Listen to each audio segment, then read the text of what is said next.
Assalamu alaikum. Today we shall start with Standard 7 SS Chapter number 9 Administration of the State. For your kind information, you have 4 chapters in your second unit test syllabus. ठीक है, lesson number 1, 2, 3 and 9. 1, 2, 3 we have completed, so we are going on 9th chapter. We shall start with, we have already learned that the administration of our country functions at 3 levels: local level, state level and central level. 3 level पर काम करते हैं administration, यानी कि पूरा जो हमारा state का, हमारा जैसा कि गुजरात राज्य है तो राज्य का पूरा जो कामकाज है वो हम देखेंगे 3 लेवल पर होता है, जिसमें से हम स्टेट लेवल की बात यहाँ पे करेंगे. In the previous year, we have learned about the working of local self-government institutions.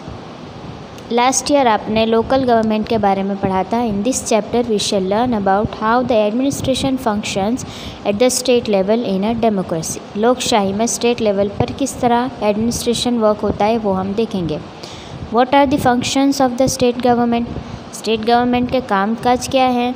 What are the roles of ministers and members of the legislative assembly? उन सब का कार्य क्या है वो सब हम देखेंगे. How do people put forward their questions and ideas to the government? और people जो है, लोग हमारे जैसे, वो उनके सवाल और उनके आइडियाज़ गवर्नमेंट तक कैसे पहुंचाते हैं. How do they ask for the fulfillment of their demands? ठीक है, डिमांड्स का फुलफिलमेंट का जो तरीका है वो कैसे क्या इस्तेमाल करते हैं. To understand more about this questions we shall take the example from the medical field. उसके लिए हम एक एग्जाम्पल समझेंगे. According to the news on TV 10 people have died in Surat due to cholera. Cholera से सूरत में 10 लोग मर गए. अब इसी एग्जाम्पल को हम अभी कोरोना के रिलेटेड भी बना सकते हैं. So can people really died due to an epidemic? How would I know? The only thing that I care about is that I am not affected by this. ठीक है, एक बोल रहा है, एक न्यूज़ दे रहा है, एक बोल रहा है कि मुझे कैसे पता चलेगा कि मुझे इसका इफ़ेक्ट हुआ है कि नहीं. Second number, I can hear a procession outside. Third number, we demand that the administration take immediate measures to control the epidemic. They should pay attention to maintain cleanliness and take steps to stop the epidemic from spreading. You can see step by step how the thing is moving and forwarding. For number, maybe it's because people are complaining against the cholera epidemic. 5 number, I think the people who are addressing the procession are leaders. Yes, they are leaders. I have seen them on TV. ठीक है, एक जैसा कि corona फैला था अभी, ठीक है, तो पब्लिक एक दूसरे से डरने लगी, ये वो, फिर ठीक है सरकार ने गाइडलाइंस जारी किया और लीडर्स जो थे उन्होंने जो हमको कायदे कानून जो समझा है उसे हम फॉलो करते हैं और इस तरह हमारी परेशानी दूर होती है. और जो लीडर्स होते हैं वो आगे आकर उन सब सवालों के जवाब देते हैं और उनके सॉल्यूशन देते हैं.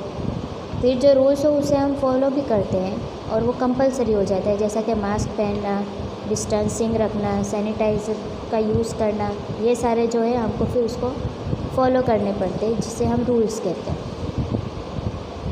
Shall go further. You have read about the incident of the cholera epidemic. आपने कॉलेरा एपिडेमिक के बारे में सुना है, ठीक है. You might have observe leaders of your area presenting health issues to the local health officials, the district collector of other officials. हम हाल ही की बात करेंगे तो आपने देखा होगा कि इस मामले में आपके एरिया वाइज कौन से लीडर्स आगे आते हैं और कौन कौन आपको गाइडलाइंस देते हैं, कौन कौन, ठीक है, उनके लेक्चर में समझाते हैं. तो उससे हमें कौन हमारे लीडर्स है वो पता चलते हैं, जैसा कि हमारे गुजरात के विजय रूपाणी, ठीक है, इस तरह. But have you seen the member of legislative assembly means MLA of your area? Have you heard about the legislative assembly? ठीक है, MLA भी जो होते हैं वो भी लीडर होते हैं. The legislative assembly members are known as MLA और member of legislative assembly. MLAs are directly elected by the people. MLA जो होते हैं वो डायरेक्टली लोगों द्वारा चुने जाते हैं. After being elected from their constituency, they become the MLAs and form the government. और इस तरह डायरेक्टली चुन जाने के बाद वो MLA बन जाते हैं गवर्नमेंट के द्वारा. Thus we can conclude that MLAs are the representatives of the people. तो लोगों के जो प्रतिनिधि होते हैं उसे MLA कहते हैं. All the states of India have a legislative assembly. और इंडिया के हर स्टेट में लेजिस्लेटिव असेंबली है. Each state is divided into different constituencies. From each constituency, one representative is elected by the people. तो उस राज्य के अलग अलग हिस्सों में कॉन्स्टिट्यूएंसी और हर कॉन्स्टिट्यूएंसी का एक एक रिप्रेजेंटेटिव है जो कि लोगों द्वारा चुना जाता है.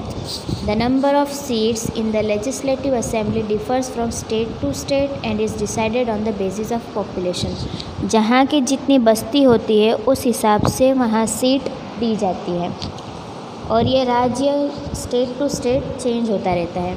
Elections are held every 5 years. हर 5 साल को इलेक्शन होता है. Candidates can either represent a particular party और stand for election as an independent candidate. Party के द्वारा भी खड़े हो सकते हैं या फिर खुद के लिए भी एक इंडिपेंडेंट कैंडिडेट की तरह भी खड़े हो सकते हैं. Thus the MLAs can belong to different parties. और इस तरह MLA अलग अलग पार्टी से होते हैं. The Legislative Assembly of Gujarat has 182 seats and is situated in Gandhinagar, which is the capital. तो हमारे गुजरात की लेजिस्लेटिव असेंबली में 182 सीट दी हुई है और जो गांधीनगर में है जो कि हमारे गुजरात का कैपिटल है. The legislative assembly meets in the Vithal Bhai Patel Vidhan Sabha group. You can see this in the picture.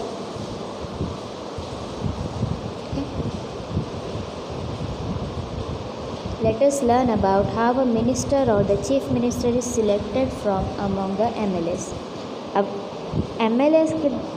MLAs में से मिनिस्टर और चीफ मिनिस्टर कैसे चुने जाते हैं. The party which has the largest number of MLAs और gains a majority with the support और other parties and और independent candidates form the government.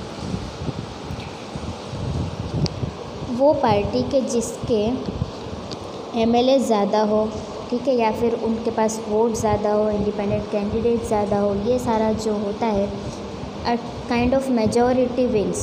So it forms the government. The governor appoints the leader of the majority party as the chief minister.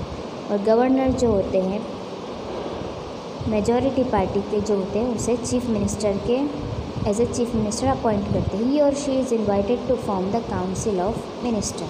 और फिर वो council of minister form करने के लिए invite किए जाते हैं. तो यहाँ हम देख सकते हैं स्टेप बाय स्टेप पहले तो लोगों के द्वारा चुने जाना, फिर MLA बनना, ठीक है, फिर उससे और आगे जाना चीफ मिनिस्टर बनना, ठीक है. इस तरह स्टेप बाय स्टेप आगे जाता रहता है. डायरेक्ट कोई प्राइम मिनिस्टर या शायद कोई नहीं बन जाता होगा, but step by step politics में चलता है. The party that forms the government is known as the ruling party while the other party forms the opposition.